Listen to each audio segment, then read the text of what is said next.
Hey, this is Zander Fryer from Shit You Don't Learn in College, and today I want to talk to you about how to network with millionaires and even billionaires.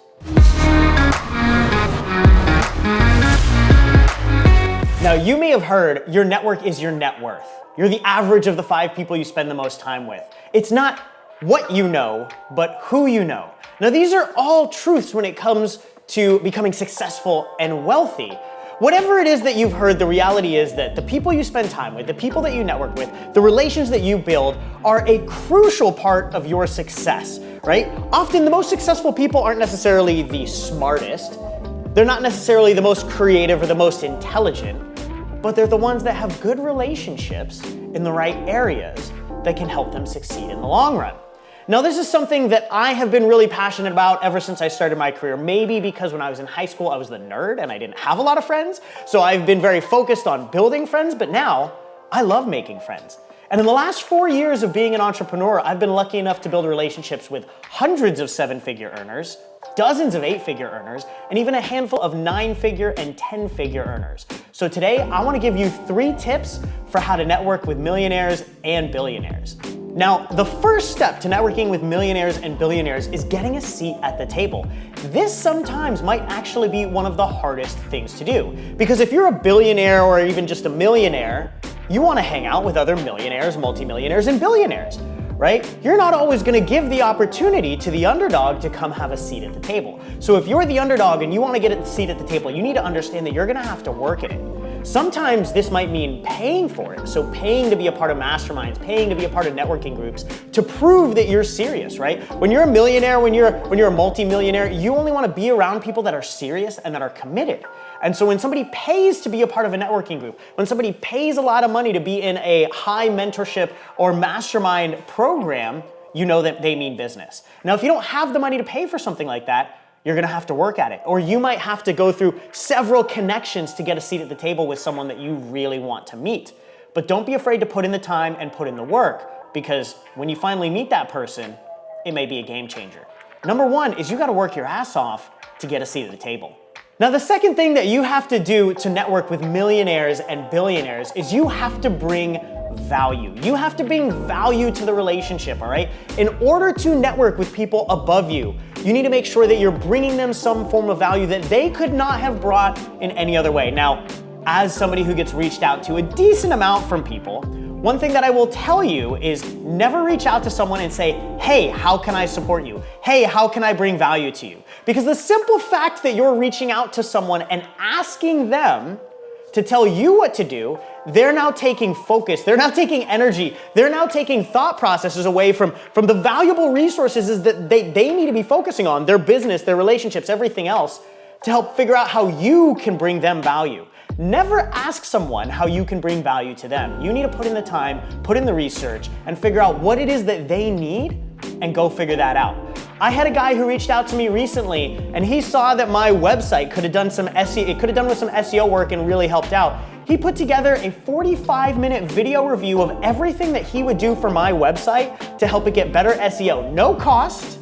He didn't ask me any questions. He just figured out, hey, if Zander's website was to get better SEO, to get him more clients, here's what I would do, and he did it completely free of charge and sent it over just to prove his expertise. Now, this is somebody that I want to talk to because he showed me so many gaps and so many holes in my website that I now know that I can go to my team and we need to start to fix these things. But he earned a seat at the table by bringing value to me. I didn't have to ask him to do anything, right? Now, a couple of ways that you can bring value if you don't have an expertise that you can provide. Number 1 is you can provide time. You can volunteer to help out events. You can volunteer to help out behind the scenes. One of my first mentors, Jack Canfield, one of the ways that I got into his circle was I literally called them up and I said, hey, my name's Zander Fryer. Can I come hang out with you guys? And I called up his team and I just helped. I helped get their event set up. I helped behind the scenes. I helped with everything. I committed my time. I committed my money, my resources, my energy, my enthusiasm to make it happen, right? The second thing that you can bring is a positive attitude. Just because you can't bring knowledge that'll help someone make more money, if you're a positive person, people want to be around positive people, right? So just because of the energy that you can bring, people will want to be around you. Some of my best friends are not millionaires. They're not billionaires, right? They're just good people. And I love hanging out with them because they're just good people, positive people that lift you up, that motivate you, that inspire you, that make you laugh, that make you cry, that are there when you need them. Sometimes the best thing that you can do to bring value is just be an awesome person. And people that are above you, that are millionaires, that are multimillionaires and billionaires will want to hang out just because of who you are. And the last part that I'll say around this is if you do get this mentor, one of the biggest things that you can do to bring value to someone, if you have a mentor who's giving you free advice, implement the advice. I've had several people that mentor underneath me and I've given them some little tidbits of advice here and there. And some of them do the work and some of them don't. And I can tell you the ones that do the work see amazing results and I want to keep helping them. I want to keep mentoring them. And the ones who don't do the work, I don't want to keep helping them. One of the biggest pieces of value and one of the biggest compliments you can pay a mentor is when they give you advice, take the advice and implement it. Run with it, face your fears and take action. So that's number 2, bring value to the people that you want to network with. Now, tip number 3 for networking with millionaires and billionaires, make deposits into your networking bank account. Now, if you've never heard of this before, it's probably one of the most crucial parts of networking. I want you to think of any relationship that you have like a bank account, right? Now, if that bank account is at 0, can you make a withdrawal? No, you have 0 money in that bank account, right? You need to be making regular deposits into a bank account, into a savings account of $100 a week, a couple $100 a month, maybe $1,000 every quarter. You need to be regularly making deposits into this bank account so that you can have a bank account that's actually high enough that when you need to make a withdrawal, you can ask for it, right? Now let me explain how this works with networking. I recently just launched my podcast, and as we launched the Shit You Don't Learn in College podcast, we had dozens of influencers with hundreds of thousands of followers, millions of followers, multiple million followers, and huge email lists get on the show and mail out to their lists about my podcast. And because of that, we hit the iTunes top podcast list. We have over 100,000 downloads in just a couple of months into the podcast, which is unheard of in the podcast game. Now, I was able to do this. I was able to make withdrawals from these accounts because over the last 4 years, I've made a lot of deposits, right? I would text them on their birthday, on their wife's birthday. I would invite them to come to events for free. I would go speak at their events for free. I would bring value to their clients. I would bring value to their customers. I would help them, give them advice to make them more money. I was making deposits into these relationships for years before I ever reached out to try to make a withdrawal. So I want you to think of your relationships with everybody that you have and all of the people that you're networking with. I want you to think of a relationship bank account. And you need to be regularly making deposits into those bank accounts so that you can eventually, when you want to and the time is right, make a withdrawal that won't break the bank.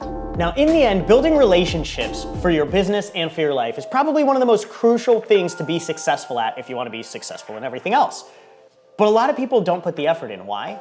Because it's not something that you see results from overnight. You have to build the network now that you're going to need in 3 to 5 years. Right? So that takes a lot of work. There's no microwave solution. There's no magic pill, and you're not going to see the results right away. So you have to be really good at delaying gratification and making sure that you're in it for the right reasons. Because if you build a network just to build a network so that you can use it in the future, it's not really coming from the right place. But if you build a network because you know that it's important to connect and help and serve others, and yeah, in the future, if you're gonna need a little bit of help, you've got a great group of people that you can lean on, that's the way to do it.